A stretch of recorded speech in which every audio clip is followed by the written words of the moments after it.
Recording और mute रखो अपने आप को प्लीज।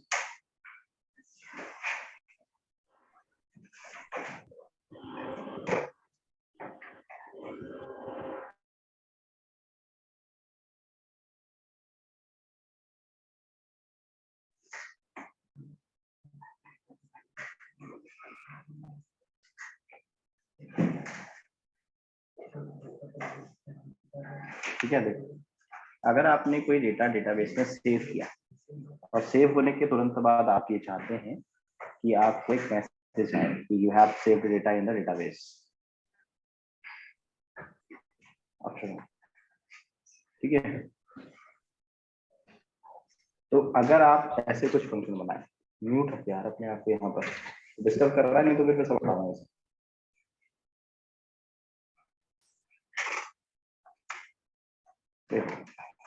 हमारे पास फंक्शन है f1, ये हमने डिफाइन किया, ठीक। और आपने कोई फंक्शन बना रखा है फंक्शन f2,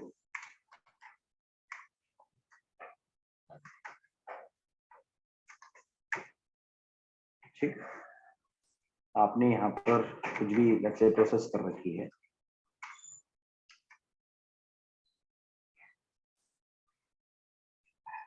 डेटा को सेव करने की या फिर डेटा को फेच करने की, और उसके तुरंत बाद आप चाहते हैं कि आपके पास फंक्शन एक अलर्ट आ जाए, ठीक है, डेटा सेव इस तरीके से एक अलर्ट आ जाए, तो आपको क्या करना पड़ता है, आपको कॉल बैक यूज करना पड़ता है, ठीक है। और कॉल बैक क्या है, फंक्शंस के अंदर ही एक function as an argument pass किया जाता है, क्लियर। अब समझना, मैं आपको एक सिनेरियो दिखा रहा हूँ, जिस सिनेरियो को देखकर आप चीजों को समझ पाएंगे।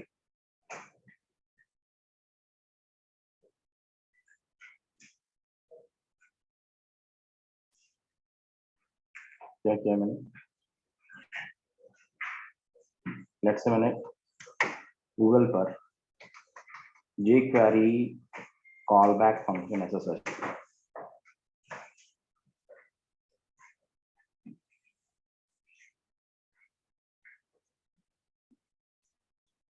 मैंने ट्राई इट योरसेल्फ में मारा क्लिक, ठीक। ये कोड कुछ ऐसा लिखा गया है कि जब आप हाइड पर क्लिक करेंगे तो डेटा हाइड हो, और उसके तुरंत बाद आपको एक मैसेज दिखा दे, और वो दिखा दे the paragraph is now hidden, ठीक है। तब क्या किया गया है, एक फंक्शन है कोई हाइड, और उस हाइड वाले फंक्शंस के अंदर ही दूसरा एक फंक्शन बनाकर एज एन आर्गुमेंट पास किया गया है, ठीक है। तो जब आपने इसे क्लिक प्रेस किया, हाइड पर क्लिक प्रेस किया, तो पहले हाइड होता है और उसके बाद क्या आता है, मैसेज आता है, ठीक है। तो मतलब क्या, एक फंक्शंस को दूसरे फंक्शंस का एज एन आर्ग्यूमेंट पास किया जाना, और अगर आप चाहते हैं कि कोई चीज प्रोसेस कंप्लीट हो और उसके बाद ऐसा हो, तो तब आप क्या यूज करते हैं, कॉल बैक यूज करते हैं, ठीक है। समझ में आ रही बात। जैसे आप इसको एक एग्जांपल ऐसे भी समझ सकते हैं, आपने जोमेटो पे ऑर्डर किया, जोमेटो ने आपका ऑर्डर एक्सेप्ट किया, किसी फंक्शंस के अंदर आपने कोडिंग करी होगी, जब एक्सेप्ट हो उसके बाद आपको एक मैसेज आए कि your order has been successfully accepted, और जो, ठीक है, आपको तुरंत उसके बाद अगर ऐसा कुछ करना है तो आप कैसे यूज करते, कॉल बैक का यूज करते, क्लियर। ये सिनेरियो है बेसिकली कॉल बैक। अब अगर मैं इसको थ्योरेटिकल देखूं, यहाँ पर मैं जाऊं सिंपल, और इसको मैं कॉल बैक को ऐसे देखूं, call back in JavaScript, simply कोई भी किसी भी वेबसाइट पर जाकर, लेट्स से मैंने इसी वेबसाइट पर देखा, तो सिंपल थ्योरी में ऐसा कुछ नहीं लिखा हुआ मिलेगा आपको। क्या मिलेगा, call back is a function pass an argument to an another function, this technique allows a functions to call another function, or callback functions can run after another function has finished। जैसे ही function finish होता है वैसे ही तुरंत क्या call होता है, call back call, ठीक है।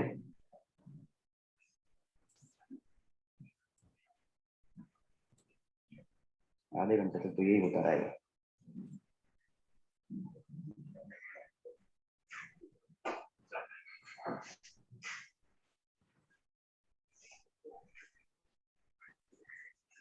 ठीक, तो ऐसे सिनेरियोस पर आपको क्या यूज करना पड़ता है, कॉल बैक यूज करना पड़ता है। अच्छा, हमने एक बेसिक सा डिस्कशन किया था, क्या, set interval, set time out, clear interval किया था। ठीक है, वो क्या थे, असिंक्रोनस फंक्शंस थे। उनकी जगह पर रिप्लेसमेंट के लिए अभी हमारे पास क्या चीजें और हैं, कॉल बैक है, प्रोमिसेस है, असिंक अवेट है। जब आपको कॉल बैक आता है तो आप प्रॉमिस पे समझ सकते हैं, प्रॉमिस आता है तो आप असिंक अवेट को समझ सकते हैं। ये सिर्फ सिंटेक्चुअली डिफरेंस है। ठीक है, ये कुछ ऐसा नहीं है कि कुछ अनोखा हो जाएगा यहाँ पे। तो बच्चा बोलता है कि सर प्रोमिसेस पढ़ाओगे क्या, या प्रोमिसेस का मतलब सिंपल सा है, आपने कोई ऑर्डर किया, एक्सेप्ट हुआ तो डॉट देन के अंदर कोड को लिखा जाता है, नहीं हुआ, कोई एरर आया तो कोड को डॉट कैच के अंदर लिखा जाता है। क्लियर। असिंक अवेट क्या है, उसको लिखने का तरीका सिंटेक्चुअली चेंज है। तुम्हारी बात, तो ये आपको ऐसे नहीं समझने हैं क्या कि थ्योरेटिकली रटने हैं, ये प्रॉमिस देखना है फिर उसको रटना है, फिर असिंक अवेट देखना है उसको रटना है, नहीं। आपको ये सिनेरियो कब समझ में आएंगे, जब हम वर्किंग करेंगे। ठीक है, ये आपको ऐसे नहीं समझ में आएंगे कि आप यहाँ प्रॉमिस देखो और लगे पड़े हैं उसकी थ्योरी रटने में कि भाई प्रॉमिस का मतलब ऐसा लिखता है, प्रोडक्शन टाइम कुछ लिख रहा है और इसको रट्टा मार रहे हैं। ये ऐसा कुछ है ही नहीं सिनेरियो। क्लियर। तो आपको सिर्फ कॉल बैक अगर समझ में आता है तो प्रोमिसेस और असिंक अवेट आप वर्किंग टाइम पर सीख जाएंगे। तो कॉल बैक कुछ है नहीं, कॉल बैक क्या है, सिंपल सा एक function as an argument pass करना किसी भी फंक्शंस के अंदर। जैसे कि मैंने एक बेसिक सा बात करी, मैंने कहा एक फंक्शन बना रखा है मैंने, ठीक है, जैसे इस फंक्शंस का नाम मैंने f1 लिख रखा है, इस फंक्शंस पे मैं कोई भी एक आर्ग्यूमेंट पास कर रहा हूँ। मैंने क्या किया, f1 पर लेट्स से मैंने यहाँ से एक आर्ग्यूमेंट पास कर दी, कोई भी 2 नंबर 3 नंबर कोई भी पास कर दी। ठीक है, मैंने क्या लिखा 3,4 और एक सम पास कर दिया, जहाँ पे मैं क्या करना चाहता हूँ, सम करना चाहता हूँ। मैं यहाँ पर आया, मैंने इस फंक्शंस के अंदर इन 2 आर्ग्यूमेंट को गेट करा दिया, a comma b comma let's say कोई भी एक वेरिएबल क्रिएट कर दिया, c a b c d कुछ भी। क्लियर। और यहाँ पर मैंने डिफाइन कर दिया, मैंने क्या कहा कि भाई जो सम वाला फंक्शन है उस सम वाले फंक्शंस को हम यहाँ से कॉल करा दें, जो भी फंक्शंस है हमारे पास। मैंने यहाँ से पास कर दिया, मैंने कहा सम, लेट्स से इसके अंदर मैंने क्या पास कर दी, a कॉमा b। ठीक है, सम लिख के यहाँ पे ऐसा कुछ पास कर। अब आप सिंपली अगर देखो, ये सम भी नहीं, अगर मैं बेसिकली इसको ऐसे देखूं, लॉग करके a को कि a पर क्या आ रहा है, लॉग करके b को देखूं कि b पर क्या आ रहा है, और लॉग करके अगर मैं c को देखूं कि c पर क्या आ रहा है। सिंपल, पहले यहाँ समझो। ठीक है, cls किया, इस पर्टिकुलर फाइल को रन कराया, cls और node space twe dot yes।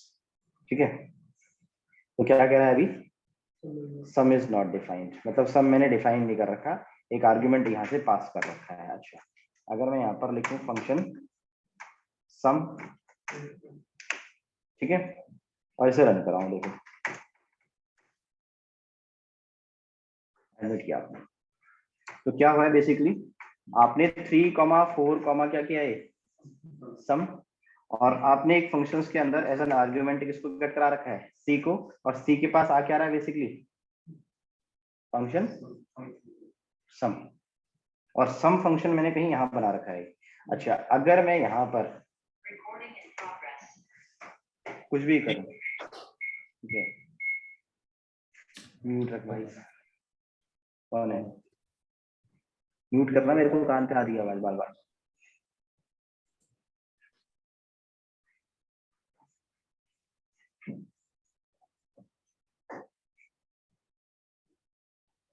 देखो, अच्छा, अगर मैंने यहाँ से लिखा कुछ भी, सी लिखा, और सी के अंदर मैंने यहाँ पास कर दिया a कॉमा b, सिंटेक्स को देखना पहले ही, बेसिक बना रहे हैं, a कॉमा b पास कर दिया, इसका मतलब मैं किस पे पास कर रहा हूँ, यहाँ पर। ठीक है, कोई भी वेरिएबल, अब यहाँ a कॉमा b लिखूँ या b कॉमा c लिखूँ, z कॉमा कुछ भी लिखूँ, कुछ भी लिख सकता हूँ।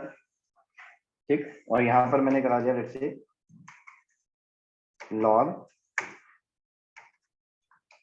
सम, जो भी हमारे पास सम आ रहा है, मतलब a प्लस b, मैंने इसे cls कर दिया, रन करा दिया, नोड डॉट जेएस।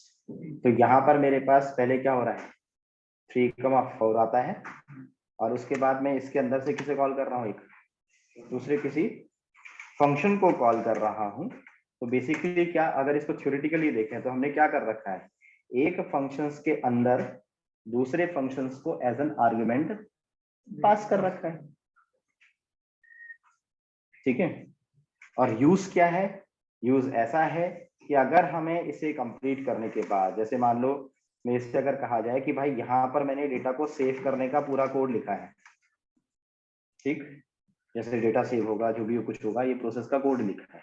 अब इसके कंप्लीट होने के बाद अगर मैं ये चाहता हूँ कि मेरे को एक आंसर आए, क्या आउटपुट आए, यहाँ पर एक आउटपुट आ जाए कि भाई your data has been saved, एक अलर्ट आ जाए, ठीक है। तो मैं क्या करता, एक कॉल बैक कॉल करता, ठीक है। मैंने अगर यहाँ पर डेटा को एक्सेप्ट करने का, जोमेटो से ऑर्डर एक्सेप्ट करने का कोड लिखा है, तो मैं सारा कोड यहाँ पर लिखता, और उसके बाद जब मेरे को मैसेज करना होता तो मैं एक दूसरा फंक्शन बनाकर उसे क्या कराता, कॉल बैक कराता, ठीक।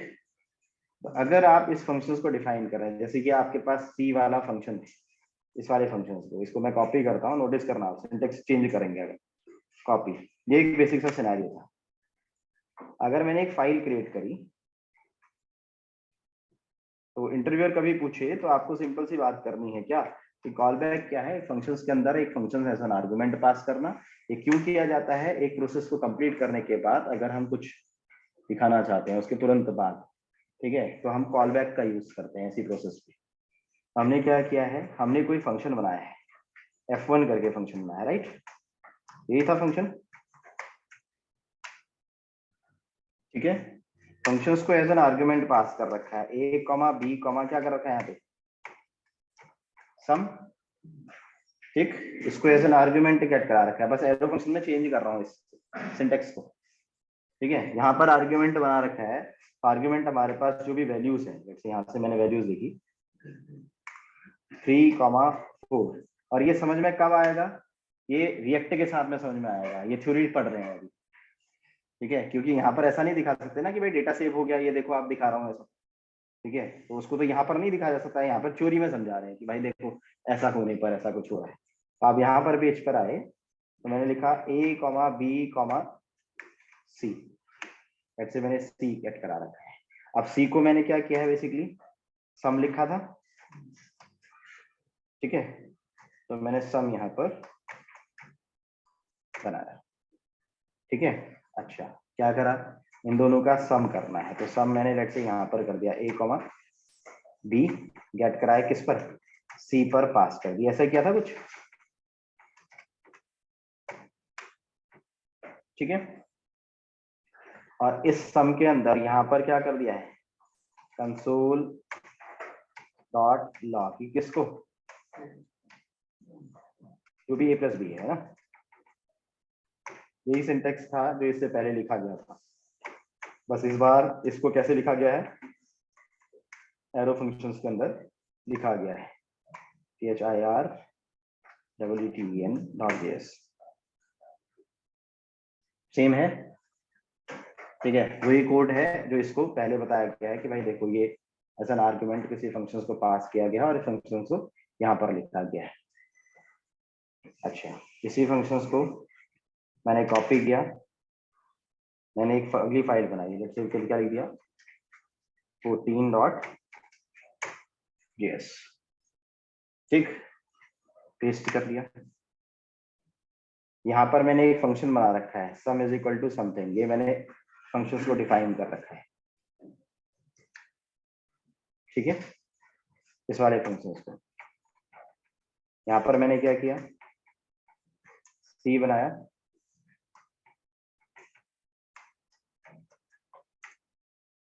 दे दिया क्या, कंसोल डॉट लॉग, और यहाँ पर क्या डिफाइन कर दिया, ए प्लस बी, ठीक है। नोटिस करना, फिर चेंज कर देंगे सिंटेक्स, लिखने की जगह पे चेंजेस कर देंगे। कौन सी फाइल है, 14.js। अब क्या कहता है, सम इज नॉट डिफाइंड, तो यहाँ पर हमारे पास जो भी वेरिएबल आ रहा होगा वो सी पर एज एन आर्ग्यूमेंट क्लियर हो रहा होगा यहाँ पे, ठीक है, जो भी फंक्शंस मैंने बना रखा है। तो अगर मैं यहाँ पर इस जगह पर ये मैंने डिफाइन किया है, अब ये जो फंक्शंस है इसका नाम, अगर मैं यहाँ पर क्या लिखूं, सम लिखूं, कोई भी एक आर्ग्यूमेंट बनाऊं यहाँ पर, ठीक है। तो कल के दिन जब मैं इस सिंटेक्स को लिखूंगा तो ऐसे लिखूंगा, ठीक है। अभी मैं यहाँ पर सिंपली इसे दिखा नहीं पाएंगे कि कैसे ये आर्ग्यूमेंट यहाँ पर कॉल हुआ है, ठीक है। 14.js अब क्या कहेगा ये मुझे, सम इज नॉट डिफाइंड ही कहेगा बार बार, क्योंकि ये इसको कहाँ बनाने के लिए कहेगा कि आप इसको यहाँ पर बनाओ, ठीक है। तो इस आर्ग्यूमेंट को जब हम फंक्शंस पे यूज करेंगे तो इस आर्ग्यूमेंट को किस तरीके से करेंगे, इसी फंक्शंस के अंदर एज एन आर्ग्यूमेंट यहाँ पर बना देंगे, ये फंक्शन बना देंगे कुछ इस तरीके से। तो ये क्या हो गया, एक कॉल बैक हो जाएगा, ऐसा कुछ बना देंगे।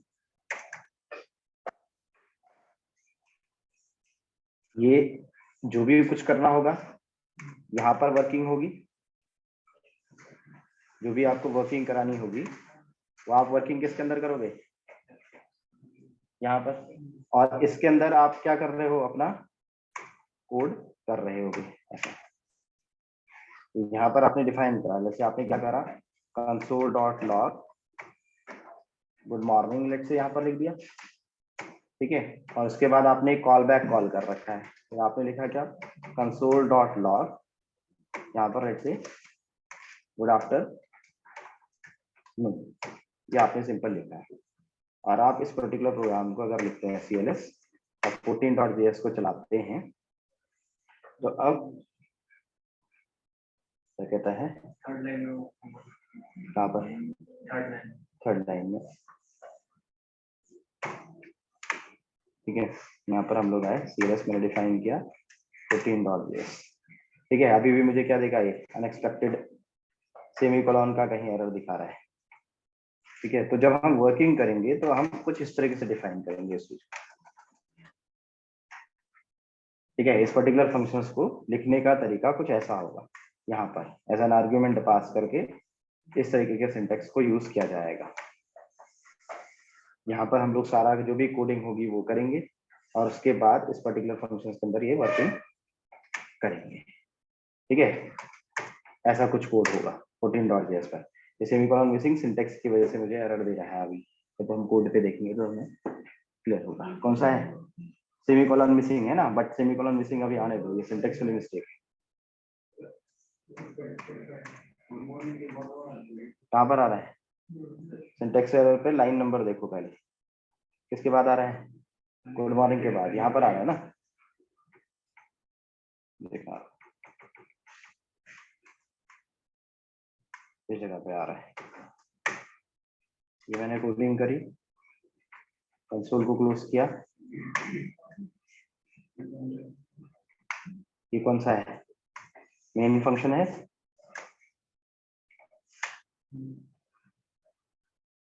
और अब चला CLS।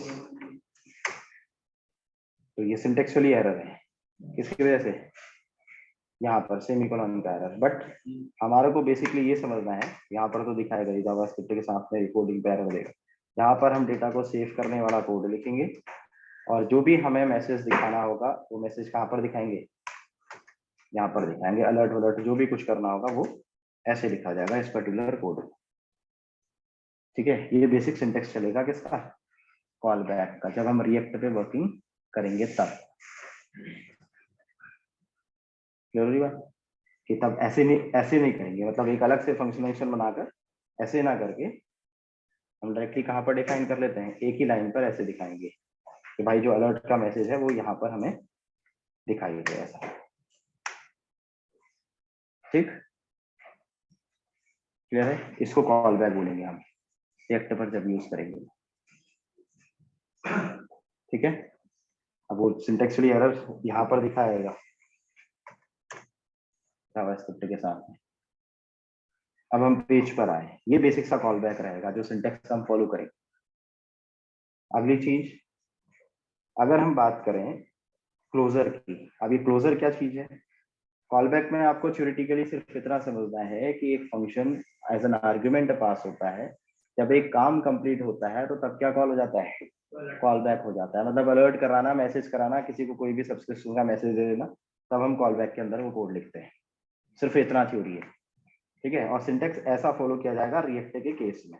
अच्छा, अगली चीज आती है 15.js।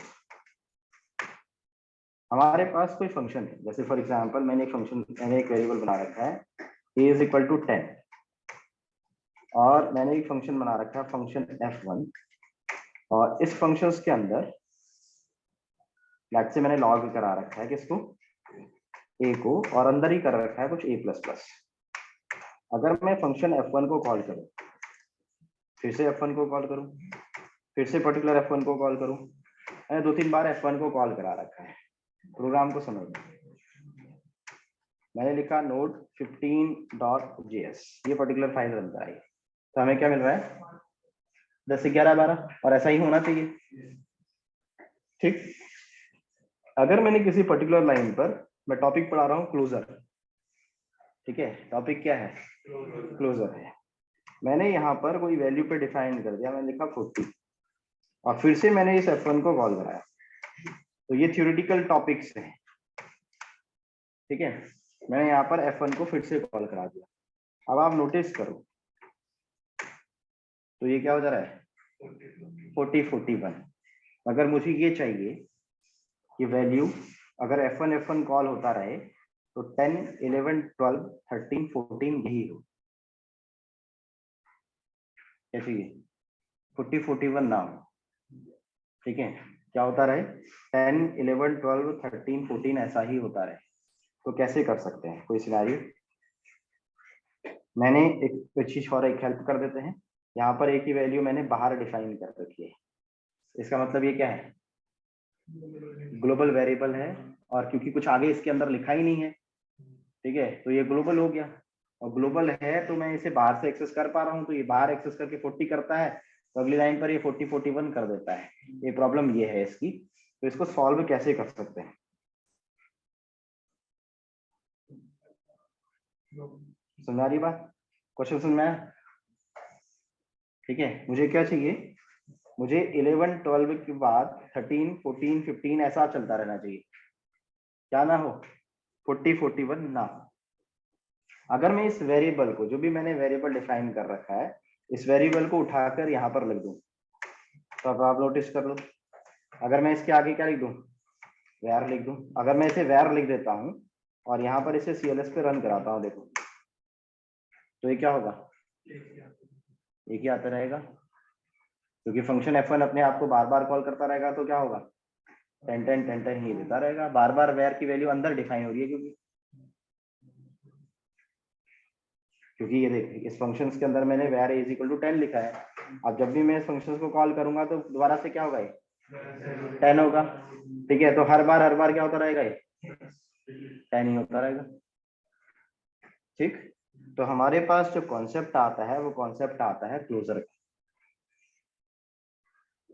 ऐसे सिनेरियोज जब हमारे पास फंसते हैं तो हम यूज करते हैं क्लोजर। अब देखो क्लोजर होता क्या है, तो फिर से थ्योरी है, ठीक है, इंटरव्यूअर इसको थ्योरी के ही हिसाब से पूछेगा, क्या कि क्लोजर क्या होता है भाई, क्लोजर इन जावास्क्रिप्ट। मैंने कोई भी एक वेबसाइट ओपन करी, यहाँ पर नोटिस किया कि क्लोजर इन जावास्क्रिप्ट है क्या, तो क्या कह रहा है, JavaScript variables can belong to the local or global scope. Global variable can be made local, private with closure. Global variable को हम क्या कर सकते हैं, प्राइवेट कर सकते हैं, मगर कैसा यूज करके, क्लोजर का यूज करके कर सकते हैं। तो क्लोजर का यूज करके हम प्राइवेट कर सकते हैं, ये वाली बात है, मतलब हम वेरिएबल को कहाँ डिफाइन कर सकते हैं, अंदर कर सकते हैं। अगर हम बाहर डिफाइन कर रहे हैं तो हम क्या कर पा रहे हैं, उस पर चेंज कर पा रहे हैं। तो हमें बेसिकली करना तो ऐसा ही कुछ है ना, इस वेरिएबल को क्या करना है, अंदर ही बनाना है, ठीक है। तो यहाँ पर अगर हम ऐसा काम करते हैं तो हम सिंटेक्स यूज करेंगे क्लोजर का। अब क्लोजर कैसे यूज किया जाएगा उसको समझते हैं।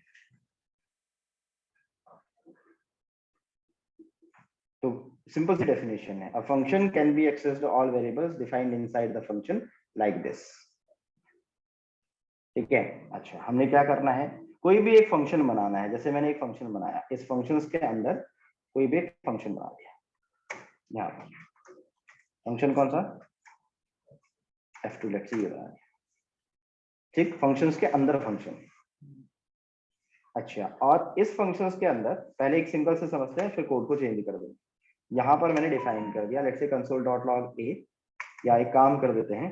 अच्छा, ये हमारे पास फंक्शन पे डिफाइन हो रखा है, मैंने इस फंक्शन के अंदर console.log a किया, या फिर यहाँ काम करते हैं, यहाँ से रिटर्न मार देते हैं किसको, a को, और इस फंक्शन के आगे क्या लिख दिया मैंने, रिटर्न लिख दिया। रिटर्न का मतलब क्या होता है, वापस भेजना, ठीक। तो ये फंक्शन कहीं ना कहीं सारी चीजों का भी हटाओ, इस सिंटेक्स को देख क्या किया है, एक फंक्शन बना रखा है, उस फंक्शन के अंदर क्या करा रखा है, रिटर्न ए करा रखा है, और फंक्शंस को भी क्या कर रखा है, रिटर्न कर रखा है। अब रिटर्न कर रखा है मतलब जहां से मैं f1 को कॉल कर रहा हूँ, यहाँ पर इसे क्या करना पड़ेगा, लॉग करना पड़ेगा किसी एक वेरिएबल पर रखकर। देखो यहाँ पर मैंने क्या किया, ऐसे लॉग ए और CLS किया, देखना ए पर आ क्या रहा है, बेसिकली 15.js, तो हमें क्या मिल रहा है ए पर, फंक्शन f2, क्योंकि मैं फंक्शन f2 को ही अंदर से क्या कर रहा हूँ, रिटर्न कर रहा हूँ, राइट, ये तो कर रहा हूँ, ठीक है। मैं यहाँ से कुछ भी रिटर्न करूँ यार, एक फंक्शन रिटर्न किया है मैंने इस बार, अगर मैं यहाँ से रिटर्न करता क्या, ए को, तो अगर मैं बेसिक सी फंक्शन पे यहाँ पर देखूं, तो आपको पर्टिकुलर फंक्शंस पे रिटर्न ए, मतलब जो भी आपके पास रिटर्न की स्पेलिंग, जो भी आपने पास फंक्शन है, ये मैंने डिफाइन कर रखा है, और CLS किया, तो आपको क्या मिल रहा है, ए पर 10 मिल रहा है। और इस बार अगर आपने कोड पे पूरा का पूरा फंक्शन बनाया है यहाँ पर, तो आपके पास पूरा का पूरा फंक्शन का अंदर क्या होगा, फंक्शन ही रिटर्न होगा। तो आपके पास जब रिटर्न होके आती है यहाँ पे वैल्यू, तो आपको क्या मिलता है, फंक्शन f2, ठीक है। किसके पास मिल रहा है फंक्शन f2, a के पास। जब a के पास फंक्शन f2 है, तो अगर मैं ऐसा लिखूं, देखो लेट, कोई भी एक वेरिएबल बना दो, लेट क्या, सिंपली ऐसे भी लिख दूं अगर, और a को कॉल करा दूं, और देखो कि b पर क्या आ रहा है, आप इस पर, b पर, कि ये मेरे पास पेज है, तो b को क्या मिल रहा है, 10 क्यों मिल रहा है, ये कौन सी वैल्यू है, a की वैल्यू, और इसको मैं कहाँ एक्सेस कर पा रहा हूँ, मतलब फंक्शन के अंदर कर पा रहा हूँ इसे एक्सेस। अच्छा, तो यहाँ पर थ्योरी में यही तो कुछ लिख रहा था, क्या लिख रहा है, a function can access all variables defined inside the function, ठीक। आपने बेसिकली क्या कर दिया है, इसको प्राइवेट कर दिया है, किसको, इस पर्टिकुलर वेरिएबल को। अब इस पर्टिकुलर फंक्शंस के अंदर अगर मैं क्या करता, पर्टिकुलर वैल्यू को लेता और ए को क्या करता, फिर से इंक्रीमेंट करता।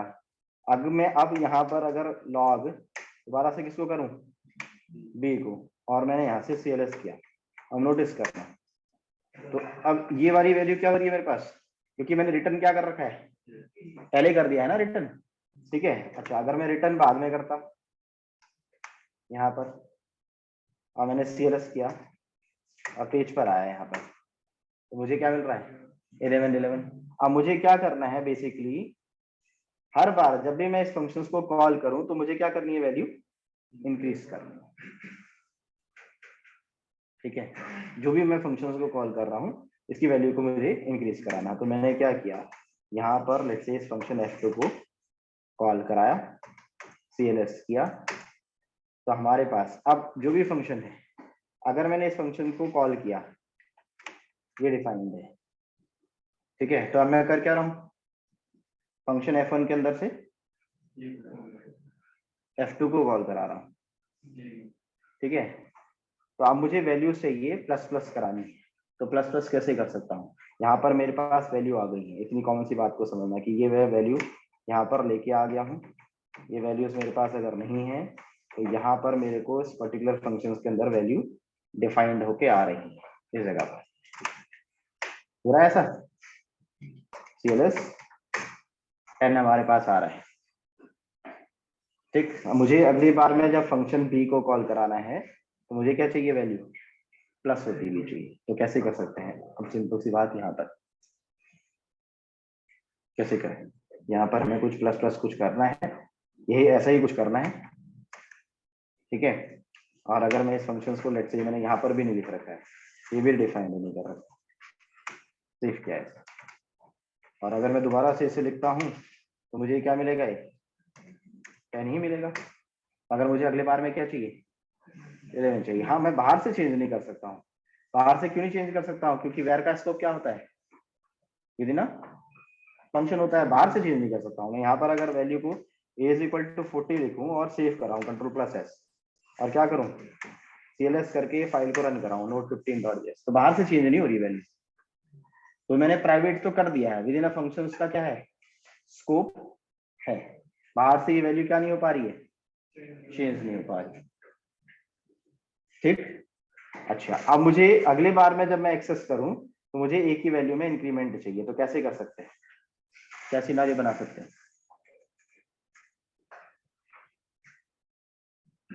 चाहो तो कोड को कॉपी में लिख सकते हो। ये फंक्शन है, यहाँ पर डिफाइन किया गया है, इस पर्टिकुलर फंक्शन पर ऐसा हो रहा है, बाहर से चेंज नहीं हो पा रहा। इसका मतलब क्लोजर का मतलब है कि आपने किसी भी वेरिएबल को क्या कर दिया है? प्राइवेट कर दिया है, ठीक है। तो बाहर से चेंज नहीं हो सकता है, अब प्राइवेट है। अब अगली बार में जब फंक्शंस को कॉल करो तो मुझे चाहिए 11 हो, 12 हो, 13 हो, 14 हो।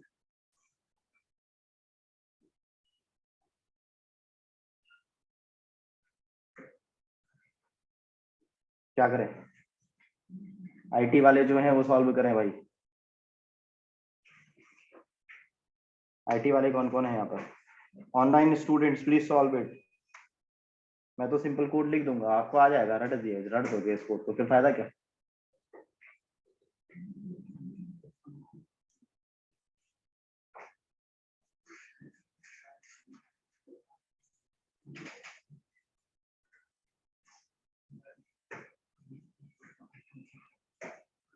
जिसका MCA है, BTech IT है, वो बंदे देखेंगे इसको।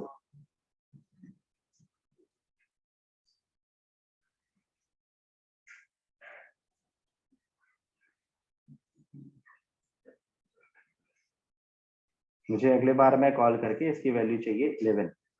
यहाँ पर एक ही वैल्यू आ रही है।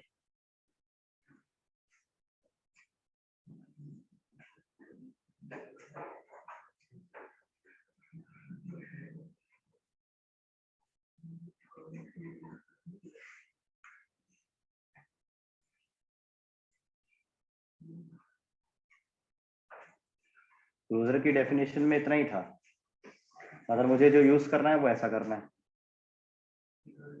क्लोजर की डेफिनेशन तो हो गई हमारी, क्या प्राइवेट हो गया वेरिएबल, बाहर से एक्सेस नहीं हो पा रहा, फंक्शंस के अंदर एक फंक्शन बना दिया है, उसके अंदर ये वैल्यू क्या हो जा रही है? एक्सेस हो जा रही है।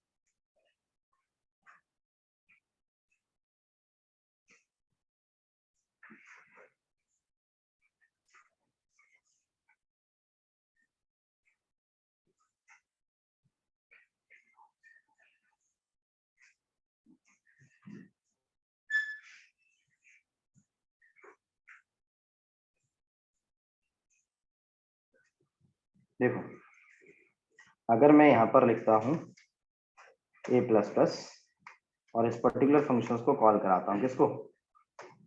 F2 को। और यहाँ से मैंने F1 लिख रखा है, बाकी अभी ये वाली लाइन पर बात ही नहीं करते हैं, डिस्कशन। यहाँ पर सिंपल सा CLS करके रन कराते हैं, तो मुझे क्या मिल रहा है? 11 मिल रहा है। A++ हो रहा है मतलब, ठीक है। अच्छा, अगर मैं इस फंक्शंस को दोबारा से यहाँ पर लिखता हूँ, किसको? इस पर्टिकुलर फंक्शन को, और मैंने CLS लिखा, रन करा दी, कौन सी फाइल? note15.js। तो फिर इसमें से मेरे को क्या मिल रहा है? 11 मिल रहा है, मुझे 12 चाहिए।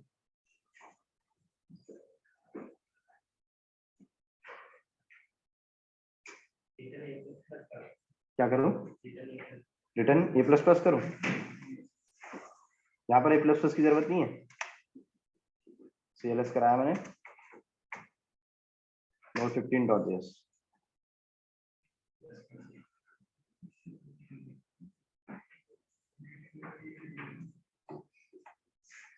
जो फाइल लिख रखी है उस पर ऐसा कुछ हो रहा है।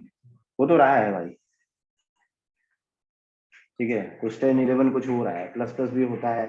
अगर मैं यहाँ पे डिफाइन करता हूँ तो बस मेरे को कुछ चेंज करना है, क्या चेंज करूँ तो मेरा ये कोड प्रॉपर हो जाए।